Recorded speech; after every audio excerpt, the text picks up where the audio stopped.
माना येथे पदोन्नती झाल्याबद्दल भव्य सत्कार कार्यक्रम. वाशिम समाज कल्याण सभापती यांची उपस्थिती. गावात जल्लोष.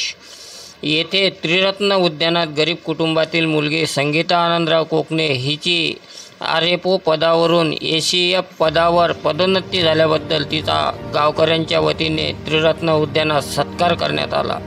या कार्यक्रमाच्या अध्यक्षस्थानी माना पोलीस स्टेशनचे ठाणेदार सूरज सुरोशे तर प्रमुख अतिथी म्हणून वाशिम जिल्हा परिषदेचे समाज कल्याण सभापती अशोकराव डोंगरे, जिल्हा परिषद सदस्य चंद्रकांत डोईफोडे, पंचायत समिती सदस्य दादाराव किर्दक, सरपंच जमीलभाई कुरेशी, निलेश थोरात, माजी सरपंच सतीश मुखटकर, शेख इश्तियाक, तोतारामजी चक्रे इत्यादी पाहुणे मंचावर उपस्थित होते.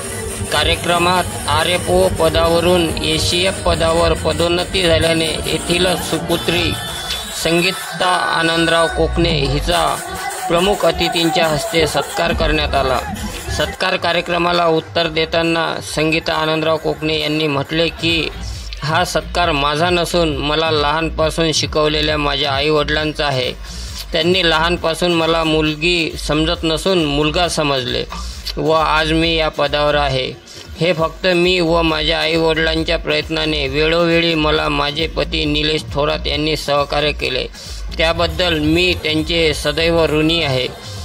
त्यात या सत्काराबद्दल अनेक मान्यवरांनी प्रबोधन केले. त्यात ठाणेदार सूरज सुरोशे काय म्हणाले ते पहा. ठाणेदार साहेब बोलतील म्हटले माईक हातात दिला आणि म्हटलं विषय काय म्हटलं ते शिक्षक निवृत्त झाले पण ते ओळखी तर पाहिजे म्हटलं माझ्या बोलू काय त्याच्याबद्दल. म्हणजे बोला साहेब आता काय ते ठाणेदारला काय म्हटलं बोलू शकतात तुम्ही. पण तसा आजच्या कार्यक्रमाला होणार नाही, कारण संगीता मॅडम जे आहेत यांची आणि माझी भेट वारंवार झालेली आहे. जेव्हा पण त्यांना कधी भेटतो तर त्यांच्या चेहऱ्यावर एक स्माईल असते आणि अत्यंत मनमिळावू त्यांचा स्वभाव.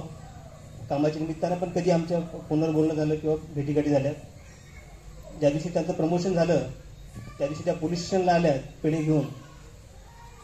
त्यावेळेस मी अकोल्याला होतो, पण जेव्हा उद्धव भाऊचा फोन आला की म्हटलं मॅडम आलेले आहे, तर तेव्हा एकदम चांगलं वाटलं, कारण मॅडम माझ्यापेक्षा खूप मोठे अधिकारी आहेत. मी जरी ठाणेदार असलो तर मॅडम क्लासन अधिकारी आहेत आणि त्यांच्या फील्डमध्ये फॉरेस्ट खात्यामध्ये त्या मोठ्या अधिकारी आहेत. पण तरी देखील ते आवर्जून एका छोट्या अधिकाऱ्याकडे आल्यात पेढे घेऊन. हेच आईवडिलाचे संस्कार असतात. आपण जेव्हा संस्कार या गोष्टी जेव्हा आपण करतो की आईवडिलाची शिकवण काय असेल, भावंडाची शिकवण काय असेल, तर हीच ती सगळी शिकवण आहे. त्यांची बदली पण योगावर यवतमाळ इथे झालेली आहे. माझं पण प्रॉपर यवतमाळच आहे. कधी फर्निचरचं वगैरे काम पडलं तर मॅडमची मदत लागेल. तर काय होतं की सत्कारासाठी मला नेहमी बोललं जातं, पण एक मला थोडंसं सत्कार म्हटलं कोणाचा की थोडंसं मला मनात जलन होते, मत्सर येते. कारण मी जेव्हा PSI झालो तेव्हा मला सत्कार कोणीच नाही घेतला. तर आता सचिन भाऊला मी आता सांगून ठेवत आहे, आता ठाणेदारचं म्हणजे ठाणेदार तर आहे मी, आता PIचं प्रमोशन आहे माझं इन्स्पेक्टरचं. तर त्यावेळेस सचिन भाऊ आवर्जून माझा इथं सत्कार घेतील अशी मी अपेक्षा व्यक्त करतो. जेवढ्या पण इथं माता माऊली बसलेल्या आहेत फक्त बघू नका. जेवढ्या मुली बसलेल्या आहेत त्या सावित्रीच्या लेकी फक्त बघू नका, त्या मॅडमकडे बघा. आणि प्रत्येक आईने जे आहे ते आपल्या मुलीचा चेहरा त्याच्यामध्ये बघा. आणि प्रत्येक मुलीनं जे आहे ते आपण तिथं बसलाय तुम्ही हे बघा. काय होतं, आपण फक्त सत्काराला येतो आणि घरी जाताना आपल्या मनात कुठंतरी असं वाटते की जाऊ दे, ती मुलगी तर हुशार होती, तिच्या आई वडिलांनी खूप कष्ट घेतले आणि ती 12वी सायन्सलाच होती, माझी ती मुलगी आता आर्टलाच आहे, अभ्यासात कमी आहे, तर ती आपल्या काही नशिबात नाही आहे, आपण काय होणार नाही असं म्हणून आपण ते सोडून देतो. घरी जातो, मुलांना 2 दिवस सांगतो अरे अभ्यास कर, बघ ती पोरगी हे झाली, आमचं टंक झालं. मुळात आपण तिला मोटिवेट करत नाही, आपण तिला हिणवतो की बघ आम्ही तुला सगळ्या सोयी सुद्धा देतो, तिला काही नव्हतं तरी ती अधिकारी झाली. हिणू नका मुलांना, त्यांना जी आहे ना प्रेरणा करा. आमच्या वेळेसची कंडिशन वेगळी होती, आजची कंडिशन वेगळी आहे, 10 वर्षानंतर कंडिशन आणखी वेगळी राहील. मुलांना कधी पण त्याच्यामध्ये न्यूनगंड येऊ नका देऊ, त्यांना काय मोटिवेट करा. ते नापास असतील, पास असतील, ते आर्टमध्ये असतील, त्यांचं जे कोणतं क्षेत्र असेल तर त्यांना एक चांगलं माणूस घडवण्यासाठी किंवा जे आपल्याकडे रिसोर्सेस आहेत, जी त्या मुलीची अभ्यासाची कुवत आहे त्यानुसार आपण जास्तीत जास्त चांगलं काय करू शकतो. नाही आपला मुलगा IPS होऊ शकत, नाही मुलगा आपला IAS होऊ शकत, काहीच खंत मानू नका. IAS कर्नाटकचा, तेलंगणातला, आंध्र प्रदेशचा, साऊथ इंडिया कुठला तरी दुसरीकडे दूरदराजचा इथं आपल्या इथं करतो, त्याच्यापेक्षा आपल्याच गावातला एखादा मुलगा जवळपास थोडीतरी नोकरी करत असेल तरी पण तो त्यांच्यापेक्षा पण जास्त समाधानी आहे. त्यामुळे कधी ते असं मनात न्यूनगंड बाळगू नका की बाबा मला काही ते माझा मुलगा खूप मोठा झाला पाहिजे नाही झालाच नाही पाहिजे. त्याला कायम तुम्ही इन्करेज करा, त्याला तुम्ही काय मोटिवेट करा. गावाचं वातावरण मी मागच्या 14 महिन्यापासून बघत आहे. म्हणजे गावामध्ये कोणालाच अहंभाव नाही आहे. सरपंच असू द्या, सभापती असू द्या, सदस्य असू द्या. आता सचिन भाऊला बघितलं होतं, मी तर बसले सचिन भाऊ, मग कोणतरी म्हटलं की स्टेजवर या. म्हणजे यांना काही अहंभाव नाही आहे. ज्यांची मुलगी क्लास 1 अधिकारी झाली त्यांना पण काहीच अहंभाव नाही आहे. कारण त्यांचं गाव आणि घर ते एकच समजतात. मुळात काय की गावातले लोक साधे आहेत. यांच्या मनात कुठं छल कपट नाही, कुठं मारामाऱ्याचं नाही, कुठं भानगडी नाही, का कुठं काही जातीय वाद नाही, का कुठं काही धार्मिक वाद नाही आहे.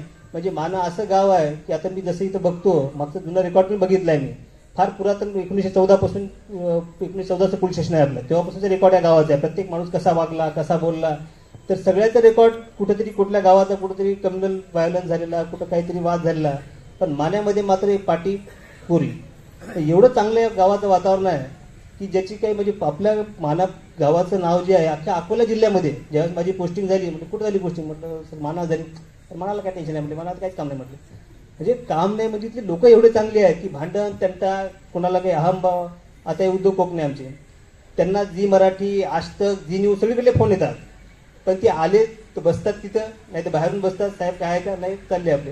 म्हणजे त्यांना कुठल्याही प्रकारचा अहंकार नाही आहे किंवा काहीतरी कोणाचं आपण काहीतरी छापू, काहीतरी आपण लिहू, काहीतरी आपण कुरखडी करू, हा मुळात कोणाचा स्वभाव नाही आहे. सरपंच साहेब आमच्याकडे नेहमी येतात, बसतात, बोलतात, पण त्यांच्या याच्यातून कधी असं वाटत नाही की बाबा सरपंच आहेत त्यांना त्या गोष्टीचा अहंभाव आहे.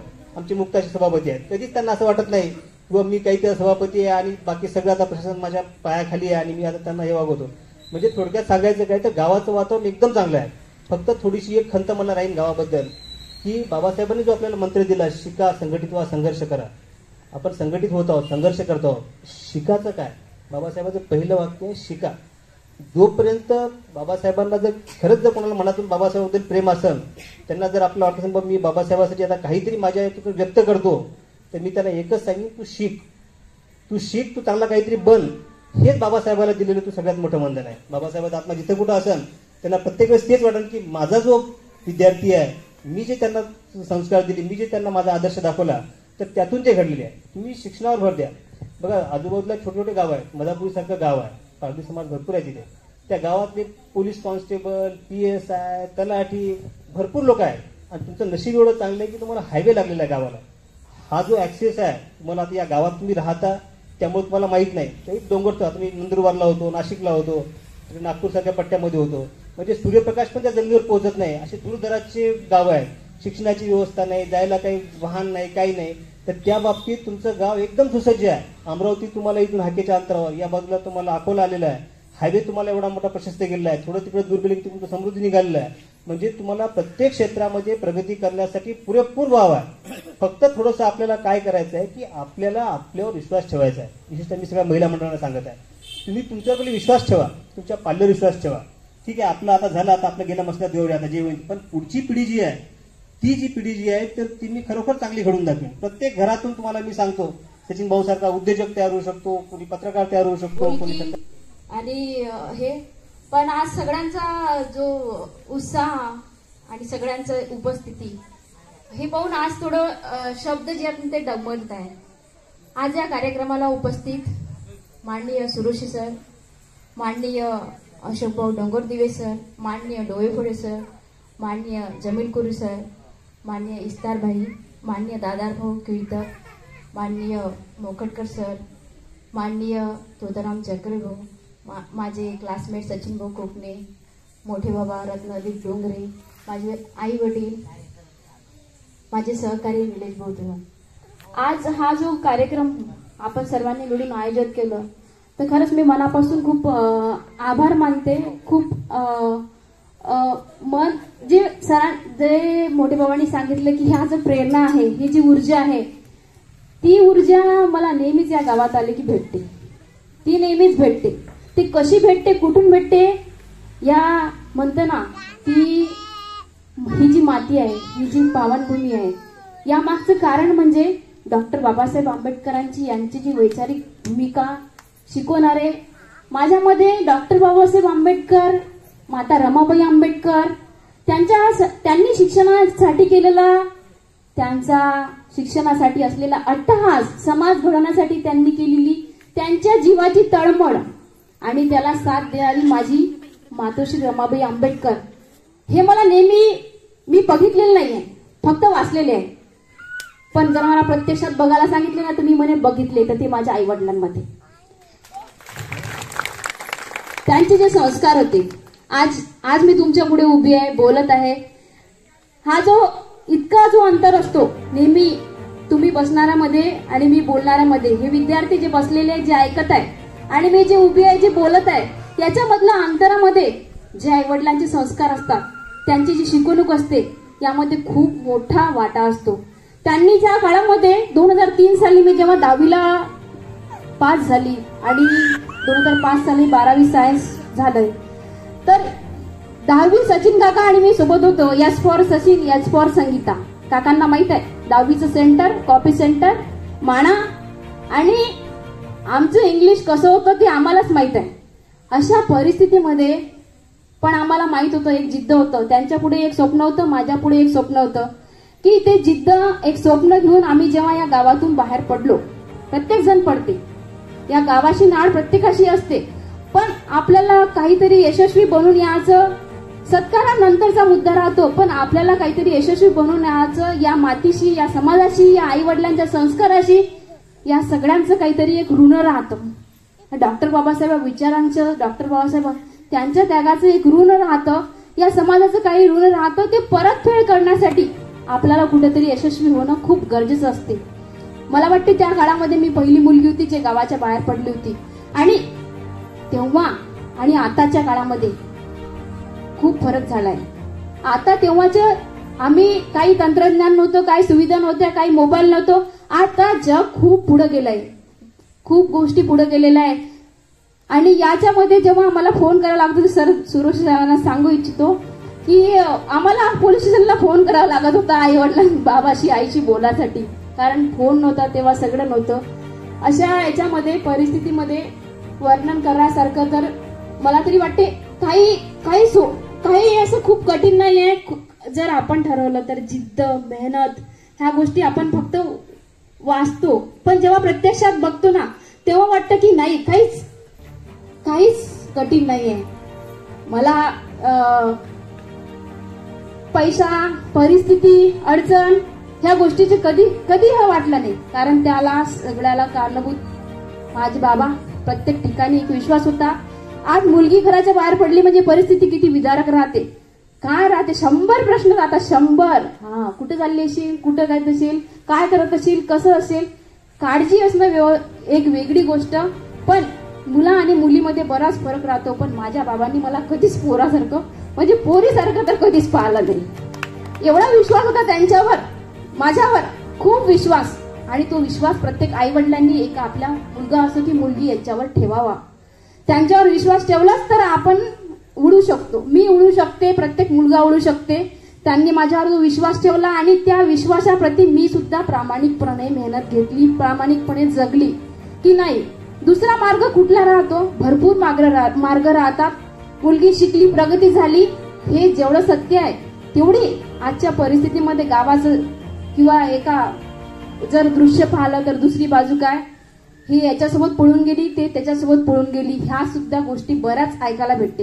हे भीती का त्यांच्या मनामध्ये तेव्हा नसावी, असावी कदाचितच, पण तरी त्यांनी माझ्यावर विश्वास दाखवला.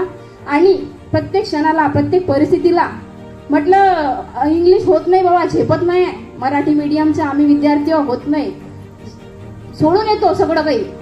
तेव्हा म्हटलं तर सोडून येतो सगळं काही, इंग्लिश झेपत नाही आहे, मराठी सोडासाठी थोडी गेलो होतो.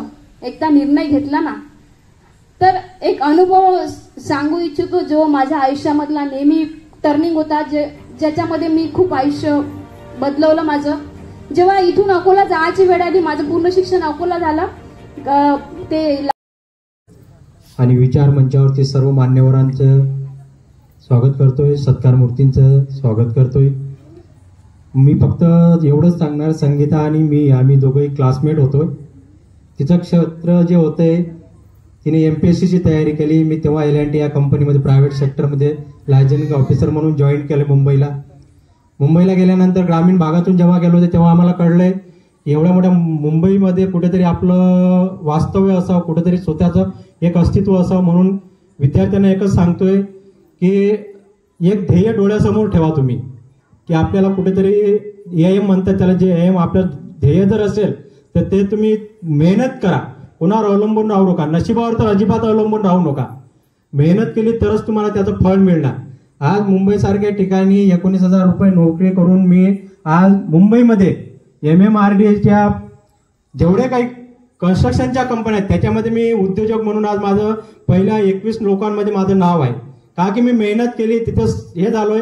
आणि एवढं सांगतोय मी आज परिपूर्ण झालोय. माझं घर आणि घरातून समाजासाठी मला काहीतरी देणं आहे, माझ्या गावातल्या विद्यार्थ्यांसाठी मला काहीतरी देणं आहे. म्हणून जेव्हा प्रवीण माझा भाऊ सदस्य असताना एक त्याने सांगितलं होतं की माना गावामध्ये एक छोटंसं वाचनालय बनते, मध्यंतरी संगीताचं पण माझं बोलणं झालं होतं की जर माना गावामध्ये एक वाचनालय बनते तर गावातल्या मुलांना स्पर्धा परीक्षेच्या आपण पुस्तकं देऊ.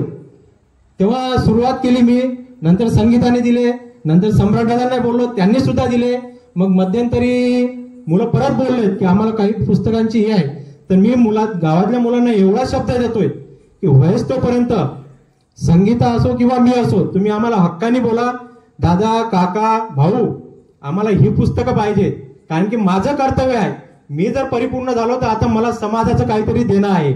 म्हणून मी तुम्हाला ते पुस्तकं होतील तेवढे उपलब्ध करून देतोय. आणि परत सत्कार मूर्तीला पुढील वाटचालीस शुभेच्छा देतोय आणि इथेच थांबतोय. जय भीम, जय बुद्ध.